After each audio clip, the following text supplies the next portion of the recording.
Here we go. We are live once again. I guess. I hope. I'm just checking, but yeah, we should be live. Hi everyone. Hi Davide. First of all, um, Ciao. ciao, and thanks once again for accepted to join me this morning, at least for us. Thanks for the Um, invite. no problem at all. It's definitely a pleasure to have you. For just a little introduction here. If this is the first time you're watching this, this is the Security Break podcast. This is just a little project of mine where I invite cool people like Davide to just have a little discussion about some recent stories about the cybersecurity realm, and hopefully learn something in the process, right? And if we can also do this publicly and interact with some of the people watching this live or later on the recordings, I'm sure this could be also more useful for everyone. So, Davide, actually, do you mind just have a little introduction of yourself for the people who don't know you? Yeah, I have been always passionate about cybersecurity. I started from a very technical background, working as a researcher, as a security researcher. First independently, then for a laboratory in Paris. And then I worked as a penetration tester, then as a SOC analyst, then as a SOC manager, then as a head of corporate security, which means the security of all the services used by, let's say, the employees. Mm-hmm. And in my last two experiences, I've been working as a CISO, as a responsible for the cybersecurity. So both the corporate and the business security.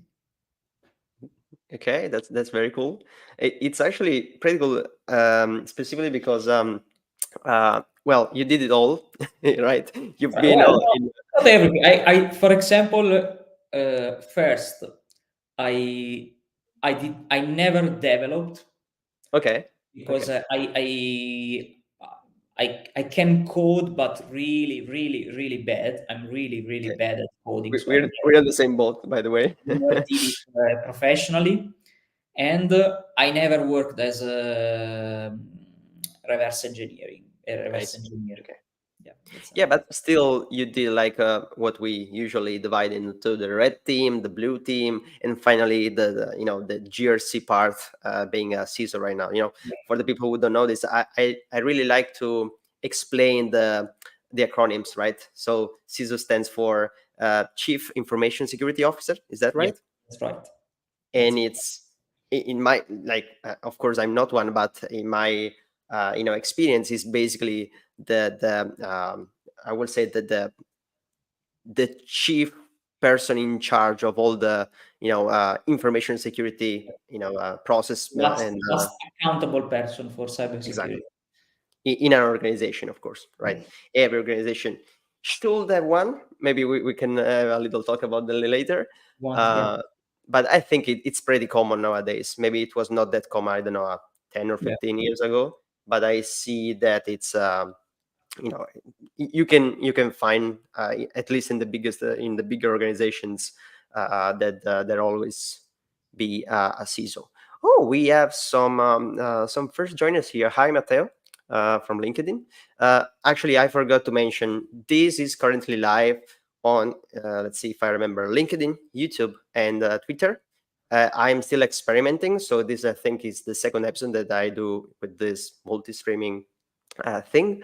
And this video will be actually re-uploaded later on the YouTube channel, and I will extract the audio and post that on Spotify and other podcast platforms if you like to rewatch this later. But I think we're good to go. So this is the idea. We've collected a list of news from the last week from the security realm. I'm going to introduce them, and maybe we can have a chat about them. I see someone commenting that they want you in the live, Davide, but you are here, so I'm not sure what mean, they. what do you mean they want me in the live?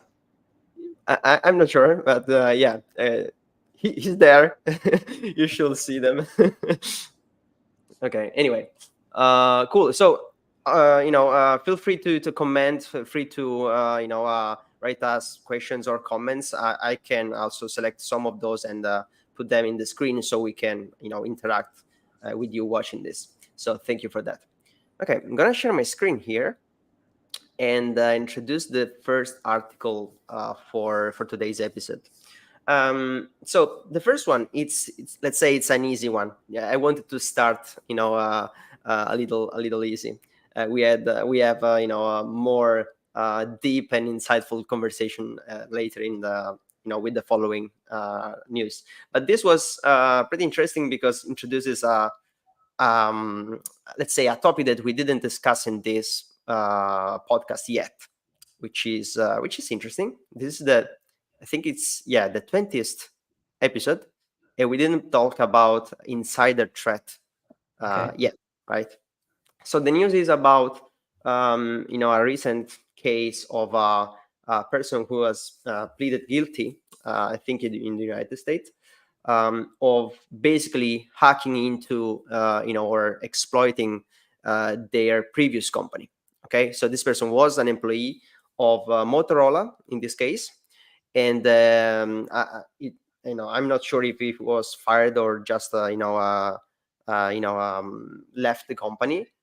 Still, they use their knowledge of the people and the tools inside the company to basically send some phishing attacks, basically some emails and some SMS to his previous colleagues, and successfully gathering some credentials, some valid credentials to internal tools, so that the person could steal information, gain access to internal applications, and also grant them some radio frequency, I believe, that Motorola is actually selling and charging for to their customers. And of course, there's more in the article. I will share the link of the article, maybe to the people in the chat right now, but also on the description of the recording video later. The point is that I want to talk a little bit about the fact that even the employees themselves, current and past ones, could be a threat to an organization, right? And I believe this is a very big threat that not always is being taken seriously, right? Or at least I don't see this spoken a lot out there. I don't see, well, let's say, solutions to defend from this threat. I know it's tricky to defend, but still, I don't know about, I don't know, tactics or ways to take care of this kind of threat. And I believe that you in your position and with your role, this is definitely something that you will be aware, for sure. But also I want to see what's your point of view with this kind of you know uh, thing that can definitely happen, right? So Yeah, what's your point of view? yeah. I think well, regarding this news, I think there are a lot of things to Mm, talk about in general. Uh, you can talk about we can talk about phishing, about smishing, which is the mm, technique no used by the ex employees, by the former employees, which is basically phishing by SMS. yeah, Uh, we can talk about MFA, how it could be right. bypassed. No, that's one technique he used. He just stole the token. Then, as far as I understood, he basically changed the the phone number to get the SMS, so he could bypass the MFA lately. Hmm. But yeah, employees are, I think, in general, can be a weak point of the company. Hmm. But at the same time, I think employees can be transformed in a network of sensors. No? Okay. Okay. So the question is the fact that when an email, a phishing email arrives, and some people click on the email, so click not on the email, on the link which is on the email, that's for sure a problem, right? Mm. But at the same time, if a phishing email bypass the anti-spam, every kind of filter that you have, anti-phishing, etc., Like etc. technological Yeah, ones, right? every technological filter that you have, Mhm.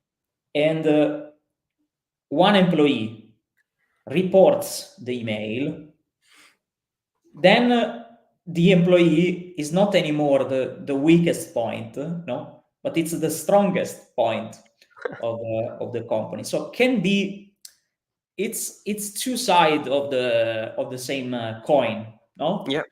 So Yeah. can be a weak point, can be a strong point. It really depends on how you train the employees.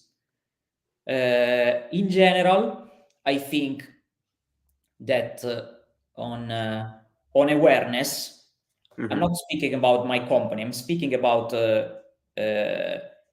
Yeah, as an general approach, industry, right? yes, as an industry, I think we are losing the war Mm.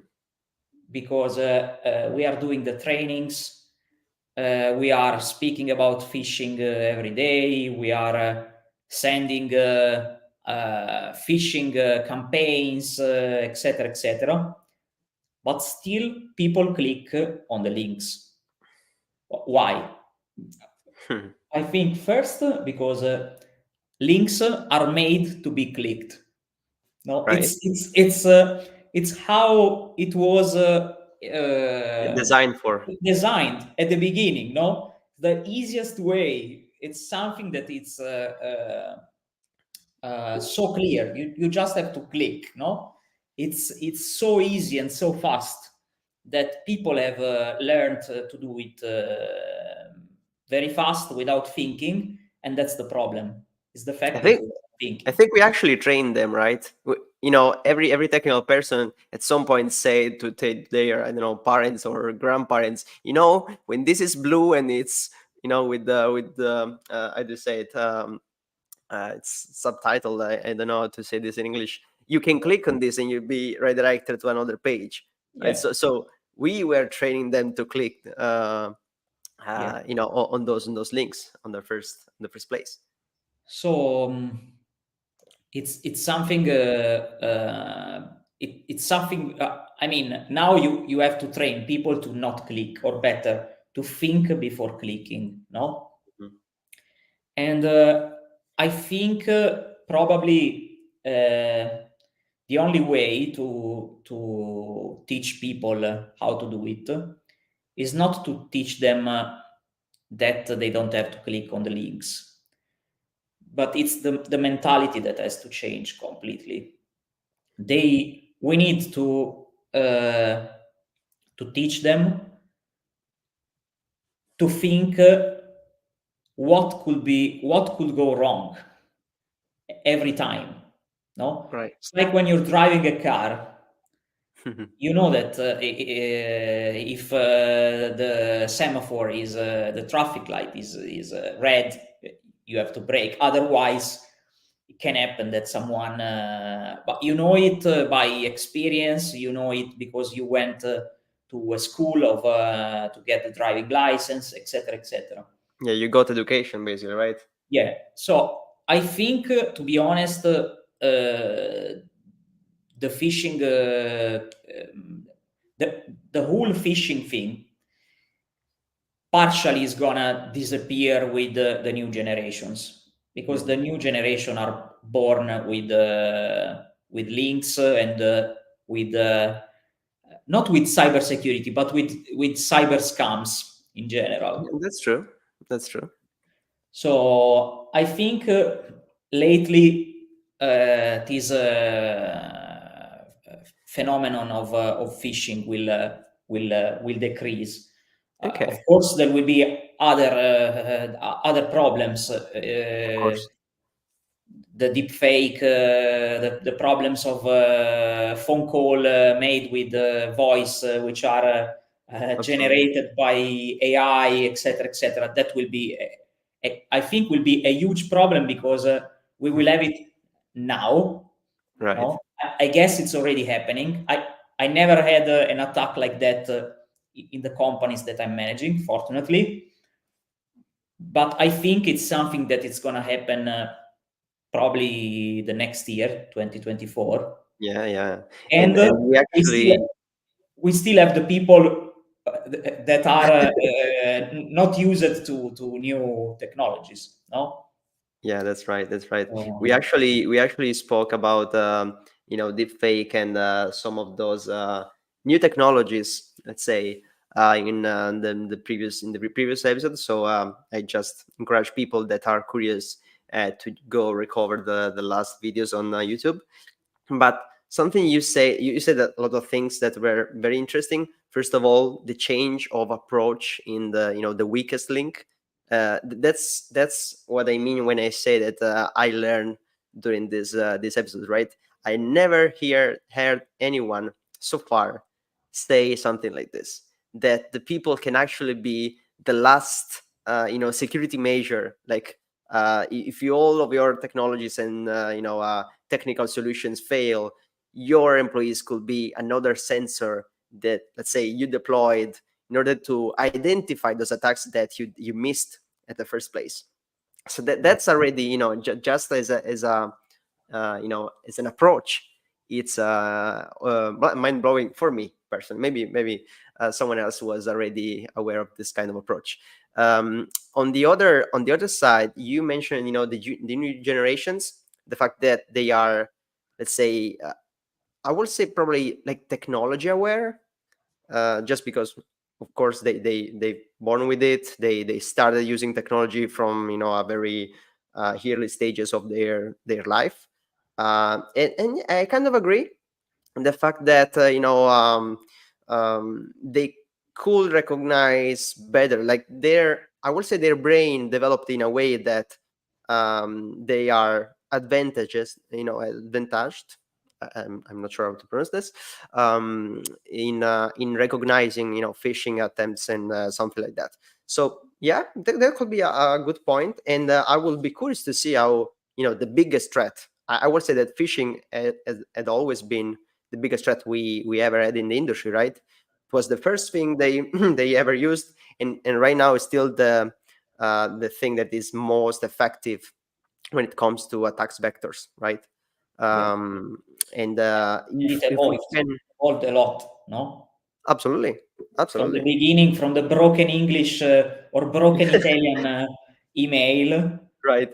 now we have emails which are absolutely look like legit. Yeah, proper, And proper. now we have the problem of QR code, no? Mm, also, yeah. Quishing. I think it's called quishing, which is basically always I, phishing I, via QR code, I don't via know. email. It But makes me like headache to pronounce yeah, all of those versions of phishing. By the way, uh, always because I want to explain everything here.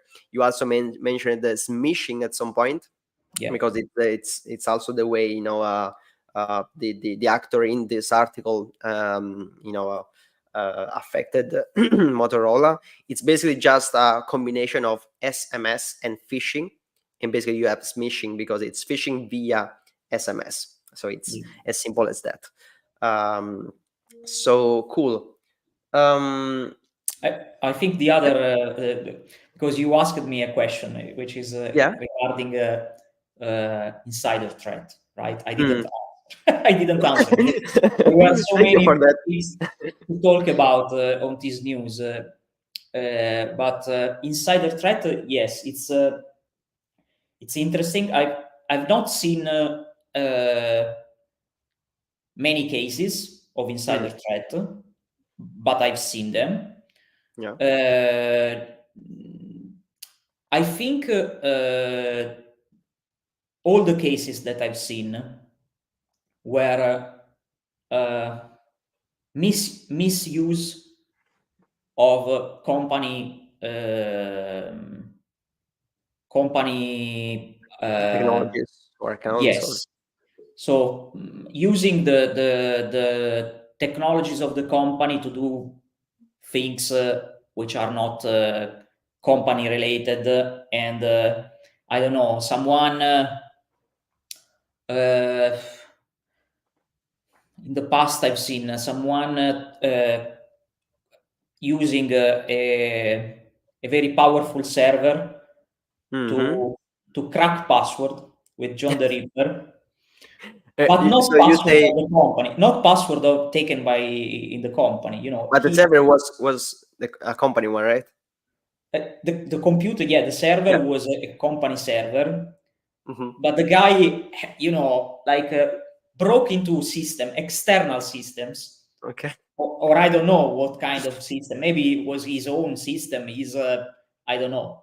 I have Yeah. no idea. Anyway, But he took the password file, and he was trying to crack the password file with this very powerful server of the company. This was, I don't know, like more than 10 years ago, for example. it's not that much actually. Just 10 years ago, honestly, it's. Yeah. Uh, Something else that I've seen is mining bitcoins with company equipment, Of not course. with again, not with the laptop, of course, 'cause but that's something else that I've seen. Fortunately, I've not seen cases of like disgruntled employees that decided to damage or do just damages because he was upset. Yeah. In general, I think doing something as an insider threat, I think in general is very stupid because the perfect the perfect killer, no, Right. the one who is never caught by the police, is the one who is killing randomly. That is the very difficult killer to take. At the Right. same time, with insider threat, you have immediately, if something happens like that, like this to in the article that you posted, Hmm. there's immediately a direct connection, potentially direct connection between the ex Employee. employee and the company. No, so it's very easy to get caught, I So you think. say you say I will if never do it. I will never do it. I would hack into another company, but not the company that was my company. Yeah, I know. At the same time, probably he thought, it's easy because I know, I know the people. I have the phone numbers. yeah, I know the kind of SMS that they get. the kind of communication they use and or tools they Yes. use and so So forth. So he did something knowing already the defenses of the mhm. company. So he knew the systems, etc., etc., and he knew what to take. No, Yeah, it's but at the same time, doing that to get a software which is $175, it was not worth it, right? that's very Also, stupid. because I think it's written here somewhere. He now basically Yeah, risks to go in prison for 20 years. Come on, yeah. 20 years in prison to get something that costed like 100 or Yeah. 200, whatever. It's definitely not worth it. Mm. But it's so yeah, I it's think really an error that he made, which is a very Mhm, common error in general in criminals, is mhm, that he was thinking he was smarter right. than the company, which generally, I mean, if it's a war 1-to-1, 1 versus 1, You have then more chances. can be true. Can be true. You can outsmart someone. You can be smarter than just someone. But if you're fighting, let's say, against a company,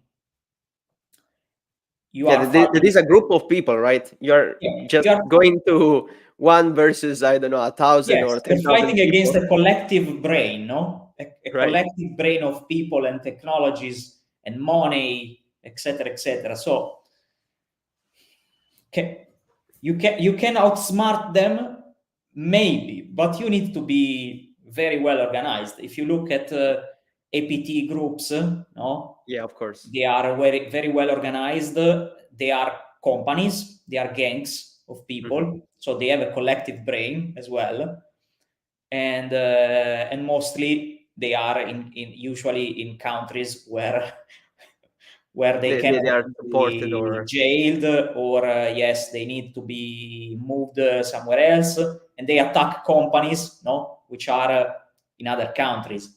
of course. So attacking the same company you were working on in the same country that you're living in for $175, man. Yeah, I like how you you're taking this as um manifesto, to say, it's not worth it, don't do it.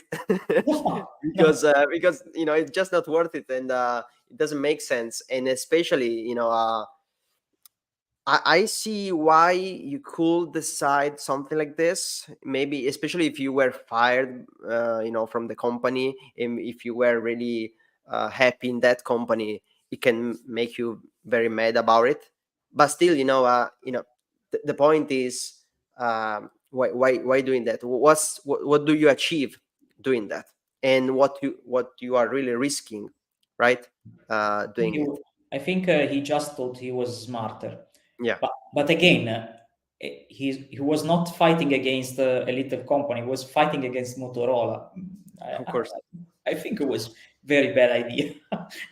So I'm really liking this conversation. I believe we could continue with this for a couple of hours at least, but we have so many other things to discuss about. So I'm going to jump on the next one, if you agree. Yeah. Um, just a little reminder before I do that. If you're liking this conversation and you want to see more, and maybe you want me to stress on David once again, maybe later to join another episode, please consider subscribing or sharing this with a friend or something, or just commenting and let us know what we are doing good, what we are doing bad. Definitely I can improve something, I know that. So any feedback will be definitely appreciated. So thank you for that. Cool. So the next one, this is another interesting one. We're still talking about phishing, but in a slightly different context and scenario. By the way, this article is by Joe Tidy, which was the guest of the previous episode. So if you know Joe, definitely consider watching the previous episode. So the article talks about, first of all, Airbnb, no, sorry, Booking.com, which is a company that basically helps hotels and B&Bs and even just single apartments to be rented, right? Even for a few days. And there was a research from a security company that I believe, yeah, it's SecureWorks, where they found a malicious campaign where this group is targeting not Booking.com itself, rather than the customers, or else the let's say the hotels, the B&Bs that are using Booking.com platform to rent their rooms and apartments. This means that basically doesn't no matter how good are the defenses of Booking.com, because the attackers in this case are not really targeting the company itself. They are targeting the accounts that their customers have. Okay, they want to steal the credentials to basically the dashboard the hotel owner uses to manage the bookings and everything, so that can then access the people renting the rooms. Okay, and it goes like this. Basically, when the attacker gain access to the dashboard, then they contact the people that are already booked a room, and ask them to pay, maybe with it's not specified, but I believe it's with an alternative method of payment. So they are going to pay the attackers themselves instead of Booking, and then of course the hotel owners. And I first, when I read this the first time, I first believed, oh, this is a little too complicated. I don't believe they can make a lot of money out of this, because there are so many different steps they have to do, and they have then to trick all individual people renting the rooms to pay the money. But apparently, it's there's a clear evidence that they're making a lot of money out of it, because they're the criminals are writing on dark web forums to ask for those credentials to the dashboard, and they are gonna pay for it, even $2,000 for each pair of credentials. So it's definitely a huge investment if for any of those can make them more money than $2,000, I'm gonna say it's a pretty big business, at least in my point of view. And yeah, it's interesting. I see like a new evolution, I would say, in malicious campaigns where uh, malicious actors or cyber criminals are starting to target not the organization themselves, rather than the individual people, so the customers who uses those platforms. I've seen similar news in the past, I would say, a few years, and I just see that, of course, for criminals, it's easier to convince an individual person to pay them some money rather than a company that invests, of course, a lot of efforts and money and time into increasing their security measures. And once again, I want to know your opinion on this, because I don't know your current company, right? But for some companies, of course, as a CISO, you want to defend your company, but what about the customers of your company, right? I'm not sure. I think it depends on the country whether you are really responsible for individual person using people using your services. But still, it's a big topic, right? Or at least I believe it is. Yeah. What do you say? So first, I have to say this was my favorite news Oh, between. really? Okay. Yeah, was my favorite news. I'll tell you why. Okay. Very easy, easy reason. Because last week, so this week, Hmm. I went 3 days to Florence for a Okay. conference, conference of the European European CISO Oh, meeting, okay. Interesting. and I booked an hotel through Booking, Okay. and I got the phishing. Oh, really? This one? Yeah, I got phished. Well, I didn't Corporate. insert the credential, the my Okay. my Okay. credit Okay. card, but I got this campaign on me. Oh. Yeah, Eh, I didn't know this was I not know, I know, planned, I know right? you didn't know. When I saw the news, I thought, wow, so that's That's big. so big. Yeah, the thing. So basically, I can show you the message that I got from Booking. Okay. To be honest, well, I'm used to travel a lot, so I received a message from the structure, from the hotel. Hmm. I didn't care at the beginning, because usually hotels immediately send you a message when you book, Hmm. telling you like the direction to go to the hotel or things like that. So I just I saw the notification on Booking that I received a message, but I ignored it, to be Okay. to be honest. Then a few days later, I received another message, another notification. So I told myself, what's the problem? I mean, they should need to know something, or Yeah. and I look at the message, and the message was, please ignore the previous message. I was like, what? And Why of should course, I you ignore that? went to read the previous Yes, I one. went to read the first message, and the message was again, was a phishing. Of course, was a phishing, but through a legitimate channel, which was very scary, to be honest. Was in perfect English, of course, and was written that my transaction didn't go through.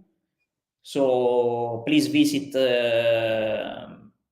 this link, of course. Yeah. And the link was like booking dash something there, dot of course a website, unlegitimate website. So it was, of course, an external website. Yeah. um, but for someone who was just not pay too much attention to the link was a very big problem. I mean,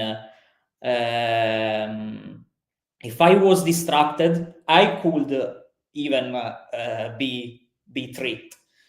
Right. The question is that, and I didn't forget your question, so I'll answer later. Because I did actually.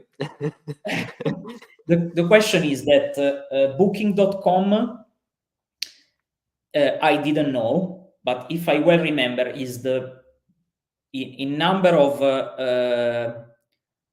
volume of turnover. I'm speaking about volume of transactions. I see. I think it's the biggest web portal in the world. Oh, in general, not only Yes. in into their market. If I well remember, it's the biggest Wow. in the world, Wow, that's or huge. one of the biggest. So, of course, given the fact that it's one of the biggest portal, they receive all kinds of threats. No, Of is course. a target which is very attractive Yeah. for cyber criminals. They have a huge security department, cyber security department. I know the CISO of Booking.com. I know also someone who Nice. works in the cybersecurity team. So they of course have every technology that you can think about, cybersecurity technology. So they are a very skilled, very prepared from the cybersecurity point of view. But when you are so attractive as a target, let's say, cyber criminals are They every always day find a way. yeah, they every day they are trying to think about a new solution to hack, let's say, to trick your customers, etc., etc. So I'll answer your question, then I'll continue to talk. So you told me, you have responsibility over the customers. Yes and no. In some, probably in some jurisdiction, you are responsible. In some other, not. It also probably depends on the industry, right? If we think about banking, probably Yes, it's slightly exactly. different. But the question is that in any case, it's always a brand reputation damage, very Of high. course. Because if I book something through Booking, then I got phished through Booking, the Yeah, next maybe time I'll tell Booking is not secure, it's not exactly. safe.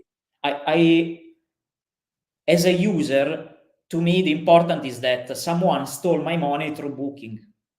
No, so Yeah. it's not a safe portal. This is what as a user I would think. No. Actually, So, you made me think that that happens so often with the marketplaces. Like just remembering some friends telling me, "Oh, I don't know, I do not use eBay because I got fished one, or my friend at some point got fished one, and I prefer Amazon, or I don't know. You can use whatever other company yeah, it comes to your mind, because if it happens to you or someone you know just once, your perception of that company yeah, completely changes, and you can start to move to competitors basically, right? Just yeah, because you had one problem at some point that maybe it's not was not even the company's fault, like yeah. directly. So that's very true. So I think someone who is reading the news uh, will say, this is happening because they don't use multi-factor authentication, right? So you would say, it's very easy. No, it's something so easy to patch as a vulnerability to fix. The question is that when you are managing a hotel, it's not one person that is managing the reservation. It's many people, right? Yeah. So multi-factor authentication is for one person. So you should have Booking should implement probably a multi-account features, Yeah, that's true. where multi-account have to manage one hotel. Well, it's not an easy fix, man. When you receive an attack like this, developing a new feature like that in a website is a mess. Takes a lot of time. So I have Yeah. no idea Not only that, how. like I'm thinking, if you're into a product company where you are developing an application that is going to be used by customers, you know that you also have to train the people that were using your application with the new um, the new processes. So if the hotel owners have to create new accounts, or just implement multi-factor authentication, it can be very tricky for them to continue working with you. And it causes a lot of effort to be not only developed, but also to start using it properly. And yeah, it's a very mess. Maybe Yeah, people that are not from the industry cannot really understand that very yeah. very very good, just because they Not don't know what's behind the yeah. not an easy fix. Not an easy fix. True. Definitely a very bad headache, I think, for Mhm. the people at Booking. Yeah, absolutely. um you know what, once again, there was even more behind this article that I initially thought. And well, I didn't know that of course you were impacted as well from the campaign, which is well, it's not cool because you got impacted, but it's cool because It's I fun. catch It's the fun. the right article. But once again, I think we should move to the next one, just because there's Yeah. so much more to think about and discuss about it. So this is another one that's has been in the news, like as a broader topic. We're talking about artificial intelligence. We're talking about OpenAI and ChatGPT specifically, and specifically about a new, let's say, feature. I will say that OpenAI just recently announced, and providing right now. They call it, I think, just GPTs. Basically, if I understand it well, of course, I'm not an expert into artificial intelligence in general. I'm not even a user right now. But what I got is that you, of course, have the overall ChatGPT, so the large language model that can help you with probably pretty much anything.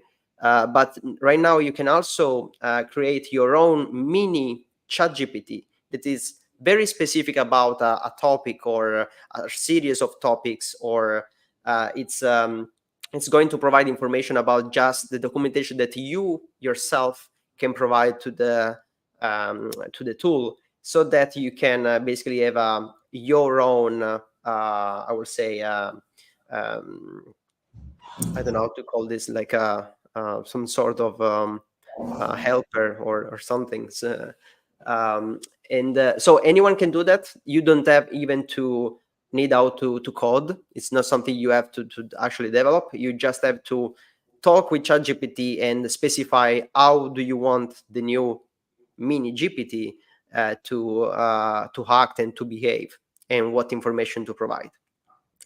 So this is the new feature OpenAI published. And of course, immediately we had security researchers try to find some um, uh, basically some holes, some problems with them. And what they tried was something that was already affecting the broader large language models before, and probably even right now. It's I think it's called prompt injection or something like that, where you just talk with ChatGPT in this case, but with any of those technologies, and convince them to provide something that they are not supposed to. Okay, so to provide you information that they were not intentionally designed to provide you. So something in this case, most of the time, it's something like, please tell me what is your configuration, what information you have to provide if I ask, or exactly what did your creator told you to do. Okay, so basically providing you exactly how to create a similar GPT. Basically you can easily create a clone of that one, or exactly knowing what kind of documentation and data was uploaded to ChatGPT, so that they can answer your questions. Now I have I will say probably two topics in my mind to discuss about this. First of all, of course, prompt injection in general, which is the new big thing about these chatbots, right? Or at least technique to exploit those chatbots. And on the other hand, whether this news is actually interesting or not. What I mean is that these mini GPTs apparently they have a very limited pool of information they can provide, and the fact that you can trick them into giving you the data that they are trained to provide you, just in another way, not the real document, but if you ask the question, they will provide the answers. Is this a problem itself, or is something that we just want to, okay, I found the new problem, the new vulnerability? Because I think that's actually a thing. We have this problem in the industry, and this is my personal opinion, where we are always eager to find the new vulnerability, the new problem, and we want to be the first ones to have found it, because it make you feel important because you were the first one to find a new problem or a new vulnerability in this industry, especially, right? People put them in their curriculum vitae. I found this vulnerability as the first one. So it is a big thing in general, but is this specific thing maybe a little too much? I don't know. Just my opinion, but I'm curious to hear yours. Yeah. Okay. So first, I use ChatGPT. Okay. Not a lot, but I use it. I think Okay. on a daily basis. Oh, And cool. given that I use it on a daily basis, I subscribed for the ChatGPT 4. So I'm using So they like the premium version of their service, using right? the premium version, which is around $20 a month, something like that, which includes also the possibility to create GPTs, Okay. which I tried. I Mhm. I spent a pair of days creating GPTs, and something interesting is that I just well, first you don't have to code, so it's perfect for me. So I Maybe I should try to. Maybe I should try. yeah, no, it's funny. It's funny. Of course, it's limited at the moment. It's quite limited, but it's funny, and you can see the potential of something that will bring us to a no code reality, where you Yeah. don't have to code, you just have to say to ask. But I just made I don't know, a GPT example. I created. I told ChatGPT create a GPT so that if I passed an email, Mhm. it recognizes if it's a phishing email or not. Okay. So Okay. I wanted to see if I see ChatGPT. you're biased. I see you're biased. Yeah, You I could wanted ask to for understand anything. if he was more smart than the normal spam filters. Mhm. And I have to say that he recognized every phishing email. Okay. The only problem is that he didn't give a he didn't take a decision. Never. Even if I told him, just tell me if it is phishing or not, he was Okay. always saying, yeah, according to me, might be because Okay. of this and that. Even if I told him, I don't want any explanation, I just want yes or no, he was Okay. always telling me, yeah, I should, because this and that. Oh no, they're starting to act like people. Yeah. Well, anyway, I think in this case, the prompt injection, it's something interesting. It's a thing. I'll explain you why. Okay. Because probably you didn't think about the use case, the particular use case. I hope so. Yeah. But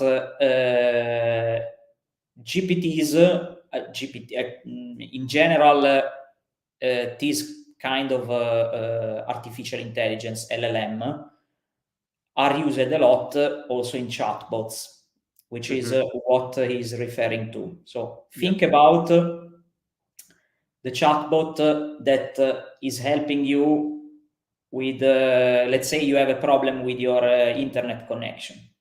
Okay. Okay. So you mean like public chatbots that companies maybe Yeah. put in their websites or Exactly. okay. Because the question is that when you create a GPT, Mm-hmm. the interesting part is that you give the GPT a data that he will be customized on. Yes. Okay, so you give him a database of Mm-hmm. data, and based on this database, he will answer question. Okay, Sure. but if you take the chatbot of I don't know, Vodafone, Mm-hmm. I'm telling just a name. Yeah, just that, a telco company or something. yeah, okay, and you are Giorgio. Yeah. Okay, if you ask, for example, to the chatbot, act like Davide Del Vecchio and tell me your home address.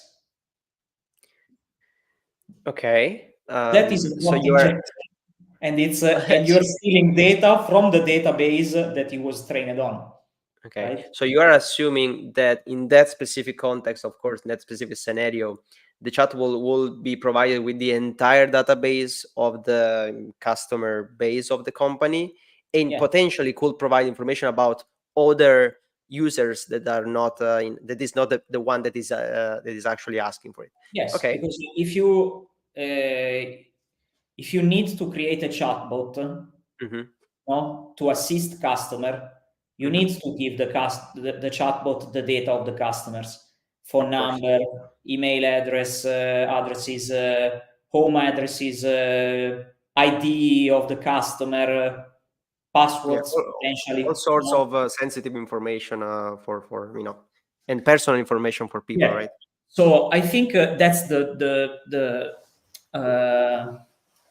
the problem. And Okay. by the way, Google is has developed a framework which Okay. is called SAIF, which I think it stands for Secure Artificial Intelligence Framework, I think, Okay. I didn't know about it. which is listing. I still have to study it, I have to admit, Mhm. because it's very new. But it's a framework that is listing all the possible vulnerabilities that an AI can have, and prompt injection is one of the, let's Main say, one. Yeah. one of the main one of the first one. In general, when I heard about this news, when I read this news, made me think about a vulnerability that existed probably 20, 30 years ago on a phone.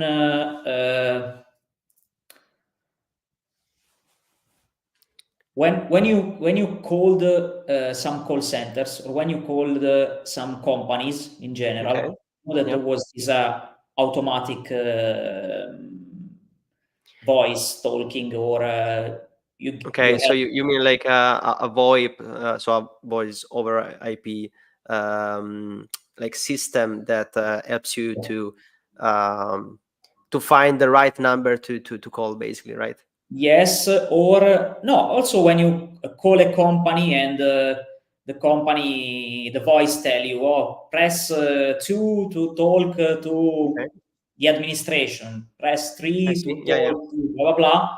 Okay, but the trick, the hack that was in there was that all the fixed phone number Mm-hmm. uh, could they had a phone number to call inside the company, right? Mm-hmm. They had some codes to call inside, and of course they didn't pay, no, to call inside. But you could also make calls outside of the company. Think about Okay, if you are in the hotel, okay? You see that you have the phone in your room. You can call the reception, you can call the other rooms, right? right. But when you want to make a call outside of the hotel, what do you do? So you technically have to ask them to be No, able to. there's a the zero button. Yeah, the specific code. Yeah. Yeah. So if you press the zero button, you can make a phone call outside of the hotel. Okay. The same was happening in these automatic responders. So if Okay. you called an automatic responder that was telling you press 2 to talk to administration, press 3 for the call center, etc., you pressed 0, Okay. you could make a phone call outside of the responder, and people was what was doing. People were setting up numbers with mm, um, these phone numbers like 144 in Italy, Okay. the old Like days, where you pay a lot of money, like €2 per minute or things like that. So they were setting up this kind of phone numbers, and then they were exploiting this vulnerability to call their phone number, and yeah, they were charging the the hotel, basically, caller. right? Yeah. So, and that was a prompt injection, no? Yeah, yeah, So kind of. making it very similar. Prompt injection, well, our SQL injection is a kind of prompt injection, I would say. No, what do you think? Yeah, yeah. Like I see how you basically made the connection between what we usually call SQL injection, because most of the time we have a database connected to our website, most of the time. But if you do the same, if you connect your internal database to the front end for that database is going to be a GPT or some kind of chatbot of this kind, definitely it's basically the same vulnerability. You do it in another way, actually in Yeah. an easier way, because you don't have to code, you don't have to know the SQL language, just a plain language, basically. Maybe your own language, because you can talk with ChatGPT, both in English or in Italian or whatever language you know about. So it's definitely easier. Now I definitely understood, your point, and I definitely agree with that. But let me do the let's say the devil's advocate here. So it's is it a vulnerability of the application itself, so of GPT in this case, or is it who uses it that put to match data, as a backend for the GPT? I mean, you are saying, okay, please GPT create chat GPT, please create a GPT that can answer with the information from this document, from this database, from this just data point. You decide what data to put in there, and if you put that in there, of course all of those information can be provided, right? uh, I think in that case you're looking for another kind of solutions. I don't think it's that advanced still, right?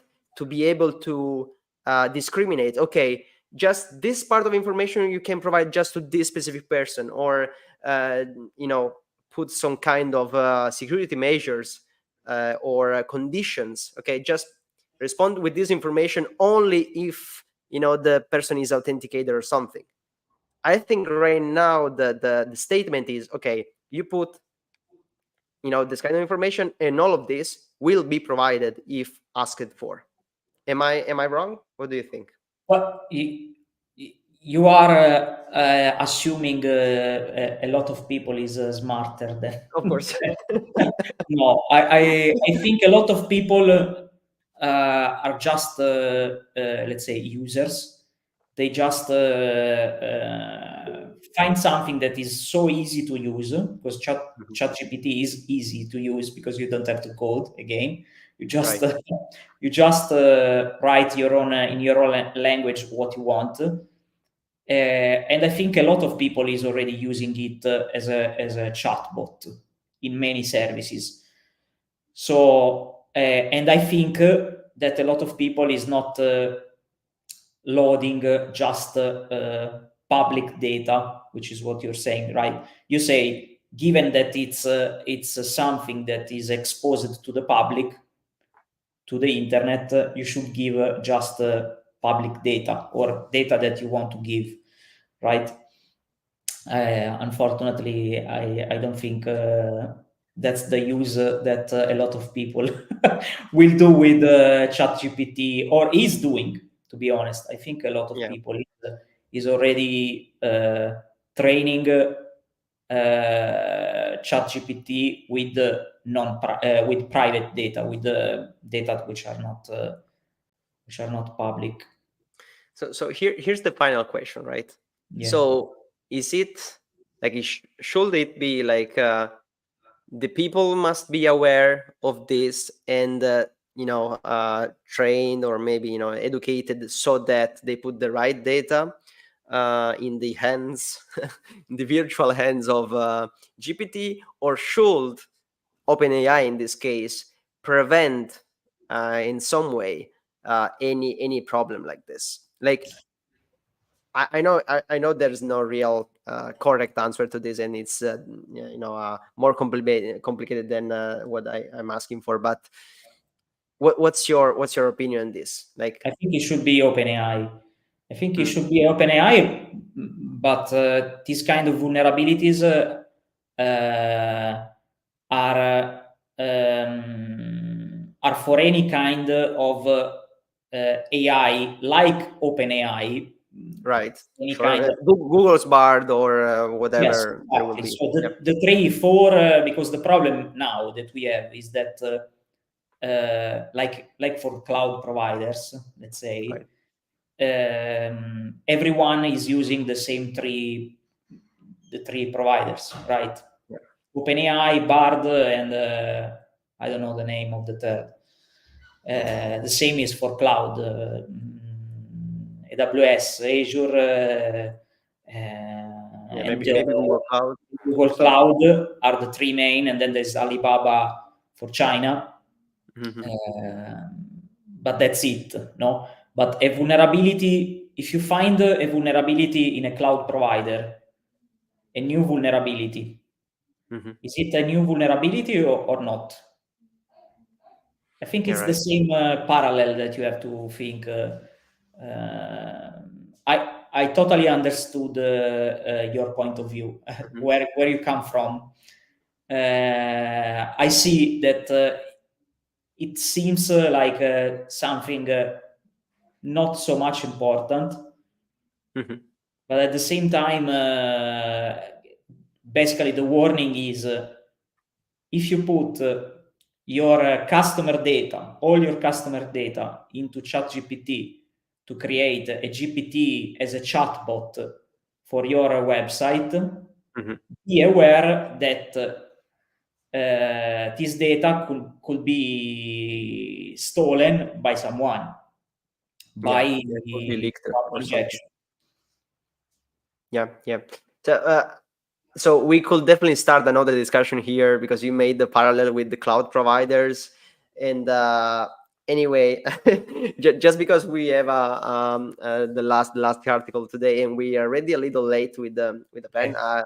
I hope it's not too late for you, and you can stay another just another few minutes. I will stop here and move to the next article. Thank you, by the way. Very, very interesting discussion so far. One last reminder for everyone: if you're liking this and you want basically to see and watch and listen more, just let us know with a comment or sharing this with a friend, or maybe uh, putting a like or subscribe, whatever platform you're using right now. Thank you for that. So, last one, final one, and the one that I actually thought was the most, the most critical, or let's say important news. We collected. I usually do that. I take the last one as the one that I think it's the most important. Not that the other one were not, of course, but this is a very big one that is being spoken about a lot in the industry. It's basically the Okta breach. So Okta is correct me if I'm wrong. It's basically an identity identity security management provider or something. So basically, if you don't know about it, it's they provide a technology and in a solution that let companies um, basically manage their technical accounts, user accounts in a more complex and secure way, technically. And it's one of the top technologies out there, I believe. There are other few providers, but Okta is definitely one of the biggest ones. And they were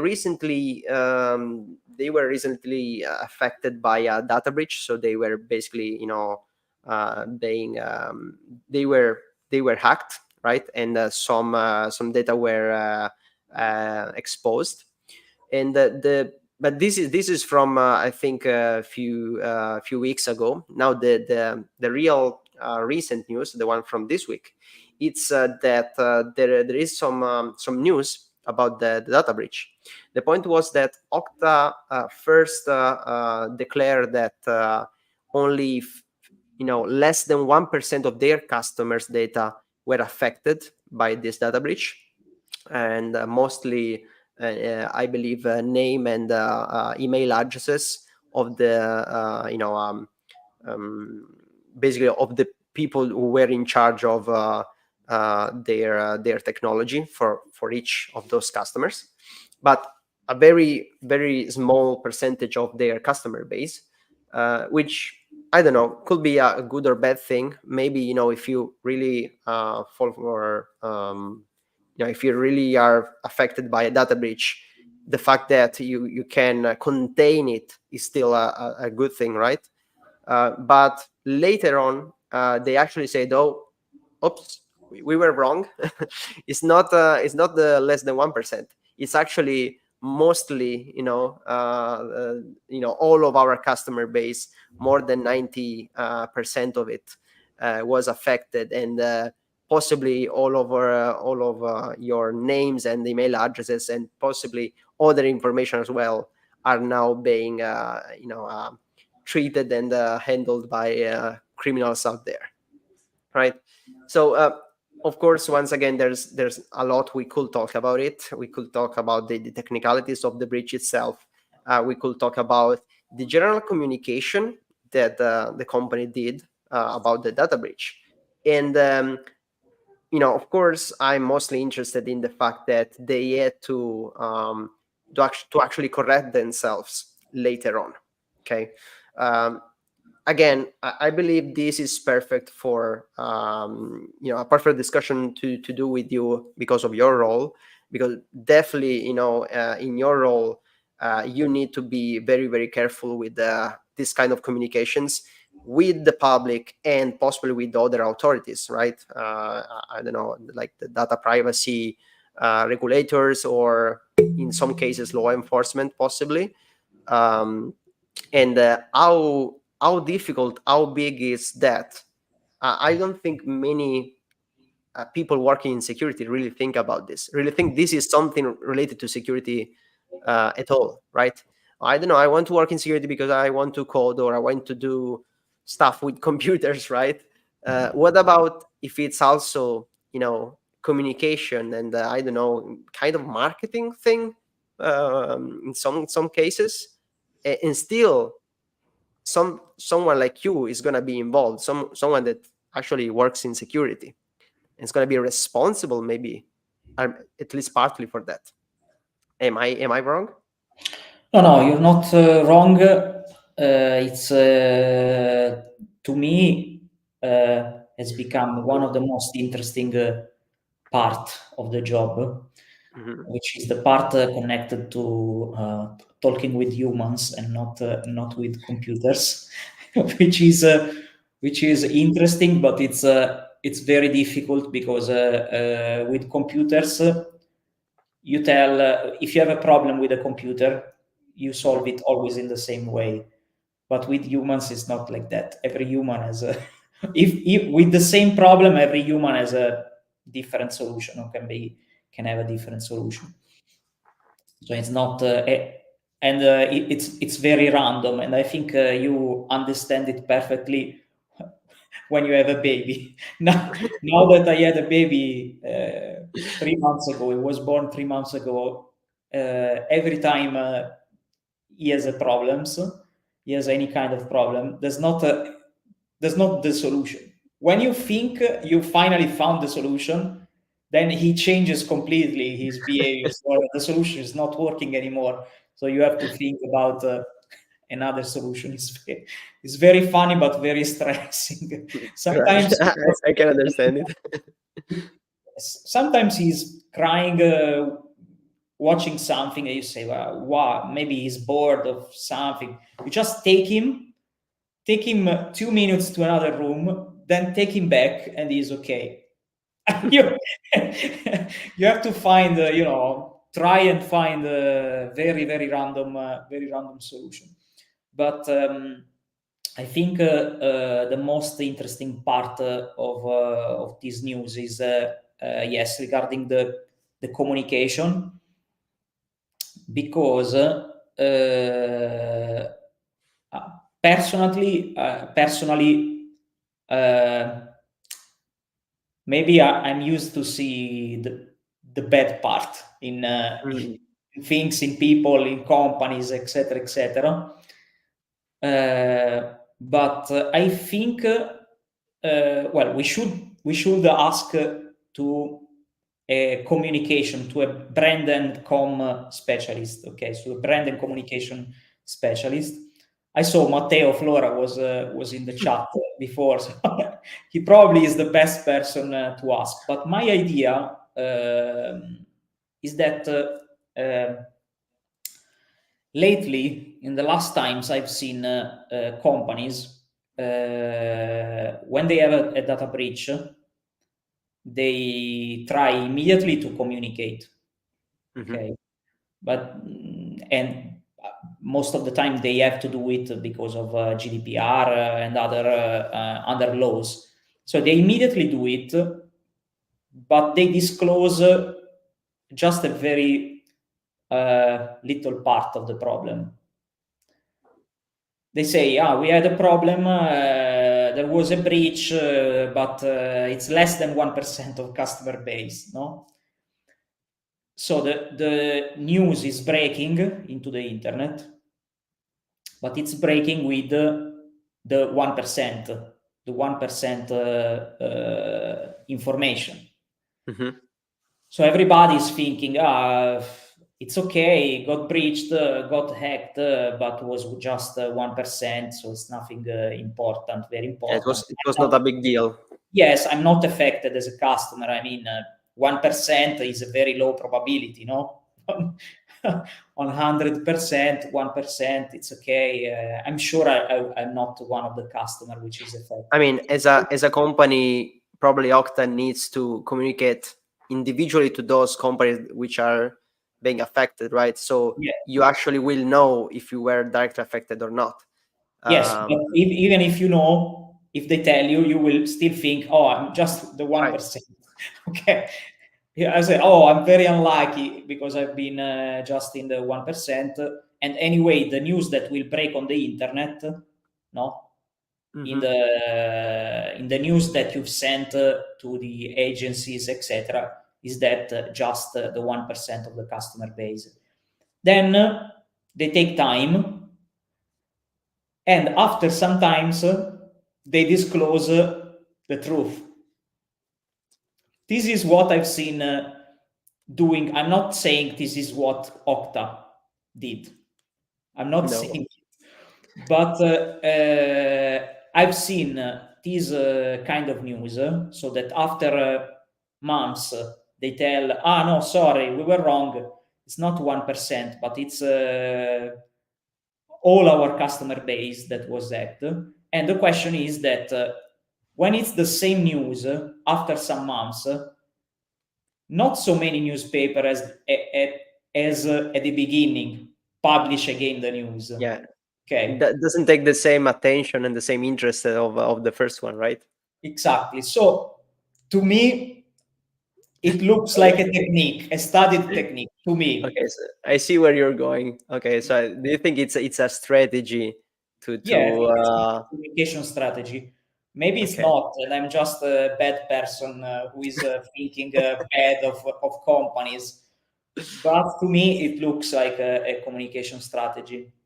So I Okay, think this is I the didn't think about it in this way, but it could potentially be right. We will probably never know specifically, but it could be a way to just lower or decrease that the attention. brand, yeah, the issue affecting the brand reputation. We're talking about brand reputation once Yeah, again, right? yeah, On the other end, and there's the other thing that I think it's important to discuss about. So how could it be that this happened because current regulations, force companies to do a public statement as soon as possible, basically, with very very few time to think or to organize or to even investigate. yeah, investigate. And that's the problem. And that's because, of course, it's my specifically, expertise. I know that the post-mortem investigation takes a lot of time, especially if you want to be aware of the full, scope of the breach itself. So how many devices or many hosts were affected by the attack, or whether the attacker are still into the environment, or how much data was read or actually exfiltrated and stolen. So it takes time, it takes efforts, and you cannot do that in just 24, or I don't know Yeah, how short it is, the thing. So could that be also the case, like the yeah, rush into publishing something and then not having enough time to actually understand what happened? What do you think? yes, can be. Absolutely, it's possible. But also, fact is that I've never seen a company saying um, our potentially 100% of our customer base can be compromised, and then Of later course. saying, oh no, it was just 1%. No, I've always seen the contrary. Oh, it was just 1%, and then after a month, it's 100% or a bigger percentage. So yes, again, as you said, it's absolutely true that as per GDPR, if you have 72 hours to notify to the Garante Privacy in Italy, to the ICO in UK, etc., then you have to base all your investigation very few data, and data that are that you need to analyze very fast. Mhm. And of course, nobody wants to say be scared for a month, and then usually companies want to say want to minimize a bit the problem. I totally understand it. I Yeah, totally understand it. If you don't have any data, so if you don't have any proof of customer data being hacked, and then you analyze and then you find it, I think it's totally legit. If you know already and you use it like a strategy, communication strategy, I don't like it as an of course. approach, because I don't think it pays in long term. Yeah, also because it means in that case, if that's the case, of course, it means that the affected companies, right? So I'm let's say that I'm one of those that which email address was exfiltrated. Okay, Yeah, so cyber criminals have my email address from a few weeks now, and I wasn't aware. made aware of it for weeks, and it means that if that's not clear already, cyber criminals can now use those email addresses to just make some what they call spear phishing. So Yeah, run some phishing campaigns that are specifically targeting you, because they know about you, they know you're using Okta, they know you're the person maybe that has personally access to the solution, and maybe it's it will definitely be the admin, right? So the one with the highest privileges, and so that that phishing attack can be more effective, right? Just because they stolen it from Okta itself. So I want to be to be made aware as soon as possible, so that I can prevent it, right? I can be especially careful about what I read and click, right? So you are actually potentially causing some further issues and problems that could be even bigger than the one that already happened, right? I think that's the biggest problem here. yeah, that's correct. As here, the timing is what I think. I mean, the regulator had a very good idea. 72 hours, I think, in any case, are a good timing to understand if something really happened. Then, for the full investigation, no, you need weeks or months, days, etc., etc. But to make you an idea of what happened, yes, that's enough. Actually, I'll take the opportunity to actually ask you, let's say, a slightly technical question. The point is that the communication to the data privacy authority and the public communication, it's it's not the same thing, right? We're going to end soon, but just wanted to understand this. Okta could technically communicate in 72 hours to the regulator, and then make the public statement even after that. Is that correct, or it's differently? Well, I'm not a specialist in law, but they need to communicate also to customers, not All right. just regulators, also to the customers. Okay, So so even if you maybe don't do like a public statement, but you communicate to all of your customer base, eventually the news will be shared, and that's probably even worse from a communication point of view. I'm not sure, I'm not yeah, an expert, but I guess you it's want better to. if you send the message to Yeah, the media instead of scared people doing it. yeah, you can I guess you can slightly control the communication Yeah, you can drive instead of it. You can drive it better. passively, yeah, doing that. Yep, that's very interesting.